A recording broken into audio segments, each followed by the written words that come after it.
Okay, everybody, and coaches across Canada, welcome and thank you for joining us today. It's another edition of 10 Questions With. I'm Jeff, your substitute teacher for TJ today. But today is going to be a really great episode. As you know, obviously, we can't be on baseball fields today, but through these video seminars, we hope to be able to share some information and some expertise that our people in our organization have that are kindly offering to give their time and their energy and enthusiasm to sharing that information with you, no matter where you are across the country. We hope that these can be helpful for you with your players and with your teams when we do get back on the field. So without further ado, we want to welcome today's guest. He's our manager of clubhouse operations. Moose, welcome to the show. Thank you. Thanks for having me, Jeff. This is awesome. Glad to be part of this.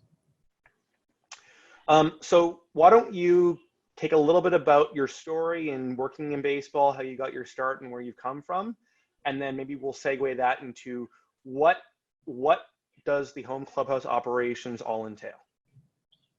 All right. Well, it started about 19 years ago as a ball boy.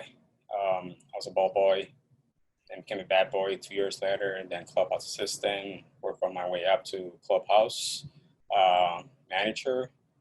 And last year became a clubhouse manager operation. What we do pretty much is that we supply and take care of the players, anything they need for the field and off the field, let them focus their game. There's a group of us here that supports whatever they need, from traveling to food so yeah, we welcome them, we take care of them whatever the way they need. So if it's cool with you, we'll go right into our questions. Let's do it. So Peter's asking us, can you show the different types of gloves that exist? So obviously we know there's baseball gloves, catcher's glove, first baseman's glove. Can we maybe see some examples and see some of the differences? So you do have your 4 different type of infielders of gloves. For middle infielders, you want to be around 11 and a half inch. Here's the infield glove I have, actually. Lucky enough to have this office. And as you can see, they have a shallow pocket. It helps them get that ball in and out of glove quick and turn double play. And I highly recommend stick with 11 and a quarter. So that way it's easier to turn double play, get that ball out of your glove, throw it to first base. And I don't have outfield glove, but for outfield glove, you want to be around 12 and 3/4, or was it longer the batter, so you can grab that reach for that grab ball. And for pitchers, you want to be 11 and a half, 12 inch, deep pocket, weapon. As you can see, this is open weapon. You want to have a close weapon for pitchers, so that way you're not tipping your pitches. And highly recommend to do that. Start from the youth, so they know that they get used to it, and it's easier not the hitter to cheat. And for pitchers, you want to be 32 and a half to 34 inch.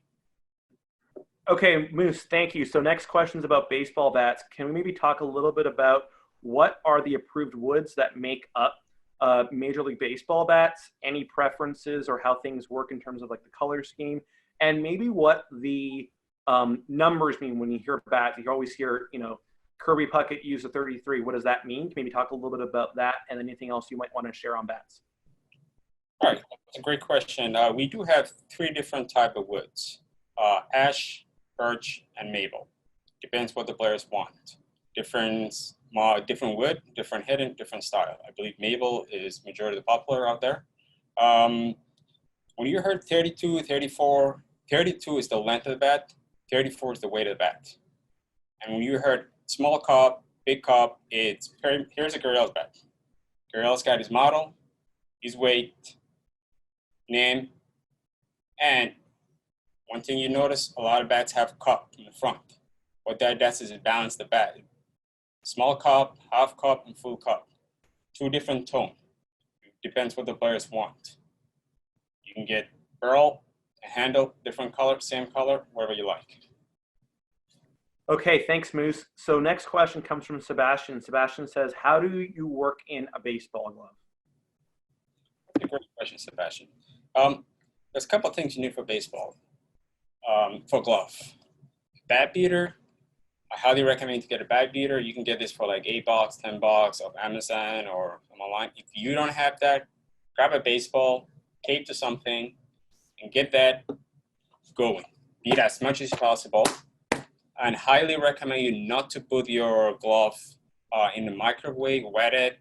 Instead of wetting, use conditioner. Conditioner really helps. Put that all over, in and out, get dirty. And another thing you should do, turn your glove inside out. What that does is, it helps the glove loosen a little quicker. But just whatever you do, do not wet that glove. Don't put microwave, because what happens when you wet it, it becomes a stiff again. Keep it conditioning. While you're watching TV, grab that glove beater and just beat up. Get that nice little pocket going. So follow-up question to that, Moose.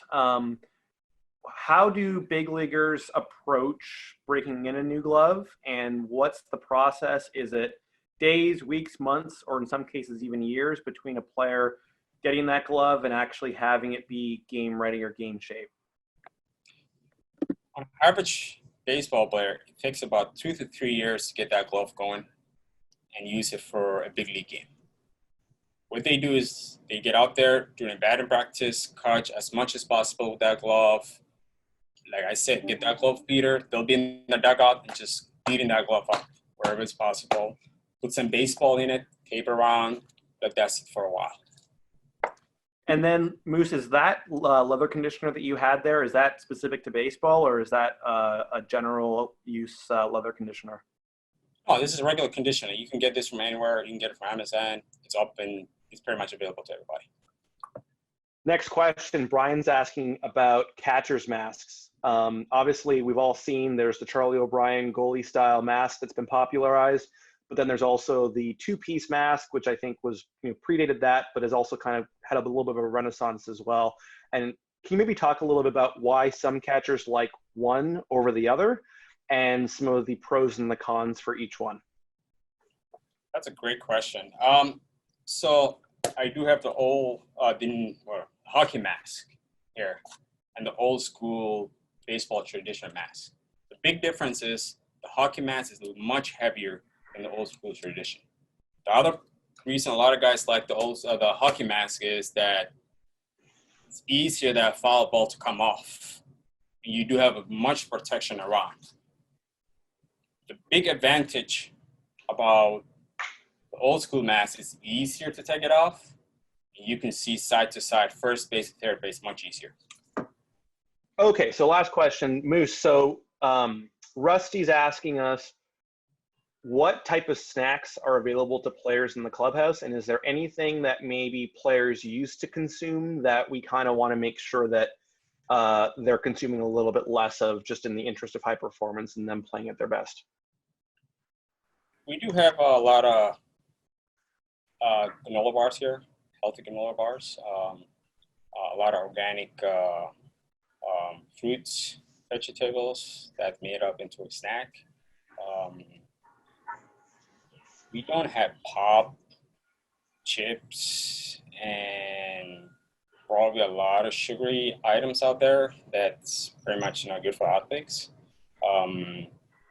We do consume a lot of Gatorade electrolytes here, yogurt, and just fruits, banana, plenty banana, orange, things like that. All right, well, that's all we have for you today, Moose. Moose, we really appreciate you giving your time and giving some expertise. Some of, I think, the things that you shared may be obvious to those that have been in professional baseball, but for a lot of people, especially youth baseball players across the country, their parents and their coaches, I think there was probably some new things that you were able to share with us, and so we thank you for that. For those that don't know, in Major League in the baseball world, never mind just the Major League Baseball world, clubbies kind of make the world go around. They're there to support the people that are around them, the very, very diverse group of people that are around them, and making sure that they are given the tools to succeed and to do their jobs as good as they do them. So not unlike Moose's nature and character to be able to help us out today. So Moose, thank you very much for joining us today. We really appreciate you giving your time and giving your expertise and your thoughts to our coaches. Thanks, Jeff. Glad to be part of it, and I'm glad to share this with our coaches from different level, different perspective all over Canada. Awesome. Thanks, everybody. And for baseball coaches, this has been another edition of 10 Questions With. We look forward to you joining us for our next time. I think Professor Burton will be back and he'll take over the reins for our next one. And we look forward to that. So again, you can follow us at Blue Jays Academy on Twitter, and you can watch all of the videos that we've had. We've had obviously Moose today.